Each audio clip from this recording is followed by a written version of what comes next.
Kyle Klingman with Track Wrestling. We have two-time world medalist, two-time NCAA champion, four-time All-American, and a participant in the Hawkeye Wrestling Club Showdown Open on November 1, Nick Gwiazdowski. How are you? Doing well. Just woke up from my afternoon nap, and when we finish up here, I'm going to go in my garage and get my lift in. Is that something you do every day, get a nap? Most days when I work out in the afternoon, I will. We've been wrestling in the morning, so usually 30, 40-minute nap at some point, so I got a little more energy for my second workout. So that's pretty normal. Do you have a daily routine that you stick to? Yeah, we'll work out Monday, Tuesday, Thursday, Friday, Tuesday, Thursday, Saturday. I'll lift in the afternoons around 4 on my power lift equipment. And then Wednesdays and the afternoons of Monday and Friday are a little bit on my own and get into some different things. It varies. What do you like doing the best? Do you like lifting the best? It depends. I feel like some days I look forward to getting in there and lifting. Other days I feel like there's like things to accomplish in the wrestling room. So it varies. I do like wrestling a lot. But the one thing with wrestling is that you can adjust it as you go. The lift, there's kind of like a plan in place. So it's like, well, some of these numbers are real difficult to hit in terms of reps or not specific weight, but more terms of reps. You're like, wow, you're really exhausted by the end of it. So it's nice. After that, I'll shower up and have dinner every day. So who oversees your training? My strength and conditioning coach is Dane Miller out of Garage Strength in Pennsylvania. So it's a satellite program, but we have good, really good communication between expectations and what I want to do and what he wants to see done. We've been trained together for 3 years. I've been to his gym multiple times. So he knows the equipment I have, and we got a pretty good correspondence between how the lift went, what I'm missing, what was good, what was too much, stuff like that. Are you training out of Raleigh predominantly right now? Yeah, I've been in Raleigh. August and September, I've made it up to State College a little bit. Hoping to get up there maybe once a month. We'll see, though, with how things go with COVID and different testing protocols and whatnot. But that's kind of the plan at the moment. Who reached out to you about the Hawkeye Wrestling Club Showdown Open? I think I got a text message from Pat with what looked to be a copy and pasted message from maybe a Brand's brother. It was definitely, I don't know the right way to put it, the way the text message came in, but you could tell, how you could assume how people talk and how their text messages read. It was kind of one of those when I saw it. Were you excited about it right away? Did you jump on it? When I saw it, I was like, I don't have anything on the calendar. We wrestled at the end of August. Yeah, let's do it. So you always know Iowa people love their wrestling, and there's going to be support on it either way, whether they tend to be a little extreme on the sides of rooting for their home guys, but I've been there before and wrestled their guys, so it's fun. It's part of the sport. Every sport has those people, and every sport needs those people. So you're wrestling as you said, a Hawkeye, Tony Cassioppi, fan favorite. Hasn't been in the NCAA championships yet. It got canceled this year, but what do you think about your opponent? I've watched very little on him, a few things during the season, and then a couple clips in preparation. But you look at his scores, the guy does things. He attacks the legs. Pretty good hand fighter, like most of them tend to be. So things I'll be ready for, and some things I'll look to exploit. When you train for an opponent, do you focus on what he does well, or do you just stay in your own lane? I think good wrestlers stay in their own lane. I personally stay in my own lane. I like to know what they do. I don't need to know how they do it and when and all the small details. More so just be a little bit ready for it. But I know if I keep you off balance and off kilter, then you're going to be you're going to have a hard time getting to what you want to get. Because it's the same thing with me. Like, if you keep me out of my game the whole time, I'm going to have a difficult time. But really good wrestlers are able to get back to their game or make slight in-match adjustments to override either what the other guy's doing or something that's throwing them off. Does it feel good to be getting a payday too? I mean, if you get an appearance fee, and then if you win, you get an additional amount. Yeah. Does that feel good? Yeah. When the payday came through, when those numbers showed up, I was like, I'm in. I think there's always been a reason to pay people to wrestle. I got the opportunity to make more money than I do making a world team, making an Olympic team, straight up winning the wrestling tournament, and that's 4 or 5 matches. And this is one night.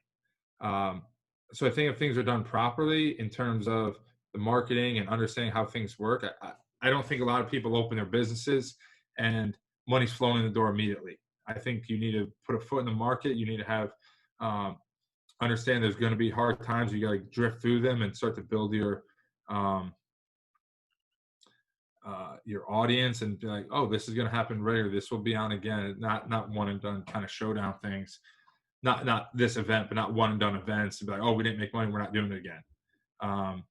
So I think it's an awesome thing, especially during a time where everyone is. I don't want to say financially pinched, but there's opportunities I've had to make money that have not shown up this year. Just how people are being furloughed and getting government checks for different reasons or unemployment. Guess what? There was no world championships. There was no Olympics, no tournaments for me to compete, and there was no camps to teach. So this is an awesome opportunity to not do things I don't do, but do things I do. Go wrestle a match. So yeah, that's probably the biggest perk of it, and it's fun to go out and test things. We've been training for so long, since April, May, June, July, August. I got to wrestle a match. September. We just been working on a lot of things out here in Raleigh, and I've been working on things to better myself. So it's a good opportunity to see how they work. Your college coach was Pat Popolizio, and then you worked with his brother at Journeyman Wrestling, Frank Popolizio. Compare and contrast those two brothers. You have to shut Zoom off for a minute. No, they're when I only knew Frank, I didn't know Pat. I thought they were complete opposites. And then when I get to know them both very well, they have a lot of similar personality traits. And the more you know somebody, the more you begin to kind of understand how they operate and whatnot. And there's a lot of things in common in terms of their fire and determination to get things done. Whether it's they're both great creators and builders of whether it be a college program or whether it be a club to host not just camps, but also get into the tournament realm, and not just a tournament, right? But a national tournament. And then, yeah, that's cool. But what about a world tournament? And on the other end, you got someone that's built a college program from almost maybe 2 of them to not just, a college program, we're competitive in the conference, but no, we want to win the conference, and not just, okay, we're decent in the conference, let's be the best in the country, to let's be the best, one of the best clubs in the world, and produce guys that win at the world competitions. So those type of things are definitely traits that overlap and that show that they kind of come from the same bloodline. A few weeks ago, early in the quarantine, actually it's been a few months ago, Richard Emmel on the track wrestling team had a Nick Gwiazdowski quarantine playlist. How do you consume music on a daily basis? My music has been I'm off Spotify. I'm on I've always been a Sirius XM guy. I have Sirius XM and Apple Music. Probably 80% of the day there's some type of music playing. But yeah, between Sirius XM, Outlaw Country on there, a couple different shows, and then Apple Music, I'll start clicking around and start getting into some things. Do you stay in your lane, or do you like to branch out a little bit? You'll catch some different things on there. The Apple Music, everything's so much on your fingertips, so it's like there's this one song I like, so I can go to that one song and then see things that are similar. So I think I think that can lead me into some things. Like if you went back and be like, what the heck you listen to this for? It's like Well, I might have listened to it because I was reading something about it. So I was like, hell, I want to see what it sounds like. So that's definitely been part of it. But they're both fun. Are you a technology guy? Do you get into tech? No, I got an iPhone and I got a Microsoft Surface. It's about as technology based as I get. So when you're reading books, are you still the paper book? And Yeah, I'm a hard copy guy. Morning and evenings are my best focus times. So that'll be the times that I'm reading. Midday is kind of difficult to me. I need to spend less time on my cell phone, wasting my time. But I've got a couple of things I'm working on, so they're busy and they feel good to get accomplished. what's the art to continual improvement? I've always seen you as a guy that likes to learn and improve. How do you do that? Man, I think growth is part of it. I think finding challenges. Finding challenges that are uncomfortable.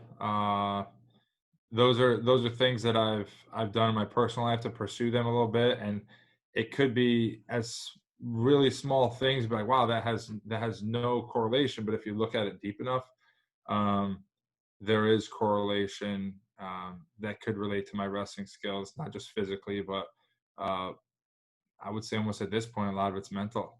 You know, how you approach things, how thick your skin can be, how resilient you can be in moments, and different things like that.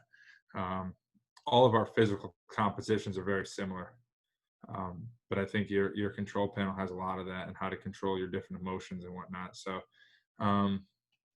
nothing too new on my end, but I think the more you learn and the wisdom comes to you, and you begin to pin things together a little bit better as you go along. Where does wrestling fit in your life? Is it just an occupation? Are you a fanatic? How do you view the sport? I enjoy it. There's there's there's a lot more enjoyable on the watching side of it when you know the competitors. So whether it be a friend that I'm watching or a teammate that I'm watching, I'm not one to fire up the computer at 3 a.m. to watch, an Iranian league match. That's not me. But if I do want to sit down and watch matches, I might. But I really enjoy watching people I know wrestle. I enjoy that. But in terms of myself, I'm a fanatic when it comes to me learning things and understanding things. So if I'm around a bright mind, someone that I deem a bright mind, I'll kind of zero in and be like, why they do it that way? And try to extrapolate the information on why they do things a specific way. And usually if you do things a specific way, it's not just for one result, there's multiple results of it. And yeah, the first result's always easy to see, but what's second and third? What are other results that come from someone doing a specific action, whether it be good or bad? Is Mike Mazzavella one of those bright minds? Mike is a mind for sure. His mind is thinking. I think we think in different ways. We have different experiences in the sport, which everyone does. So everyone views things differently. But there's a lot of things that he's thought of before that have not come to me, or questions that he's posed at me. He asks a lot of questions that I haven't. That I'll have an answer to, but I won't have an answer that I'm super confident in. But I know him on a level where it's like, I'll tell you my answer. It's what I would do, but I don't know if it's the right answer. I know there's a lot of people that are like, oh, this is the right thing to do. It was like wrestling. There's so many different ways to do a move. Is there any right or wrong way, or is this the right way when the ref goes 2 points? Like, I'm very hesitant on telling other very successful wrestlers what they should do, because they obviously have things that work for them already. I have things that work for me, whether they're different. It doesn't mean I'm right and you're wrong. You may like what I do more and it may help you better, but that doesn't mean it's foolproof. So Machiavello has said that he had a notebook and he said he'd bother you unbelievably and ask all kinds of questions. Did it bother you when he was asking you all those questions and grilling you? I don't know if the notebook still exists, but he still asks questions, and to a certain level, it's kind of like, dude, I don't know, man. Just trust your gut and pull the trigger. I think a lot of life is you get to it and be like, all right, I make a decision, and more than likely, you'll get the right decision. Or if you make the wrong decision, it's not going to ruin everything. So, and hopefully we stray away from those decisions that can ruin our entire lives. But no, still ask a ton of questions. I still don't have answers for them, and sometimes I'll just say, I don't know. Just go with your gut, Mike. You got a pair of junior world champions in your weight class, Gable Steveson and Mason Paris. Does that make it more fun for you? No, it's still a competition. What about Don Bradley? There's 3 of them. Yeah. You know? Yeah. Good What point. was there 10 years ago, 12 years ago? No, I've never competed in those events. Probably at that age, I was not prepared for those events. But I feel like I'm a good enough student to compete with anyone in the world, and I proved that before. So I'll be ready to go when the time comes. There's a lot of guys that present different challenges, but I'm continuously understanding those challenges, and like I said, understand why they're doing things, understand what I do and what needs to be done in matches. I think, and the more I can do those, the better off I am.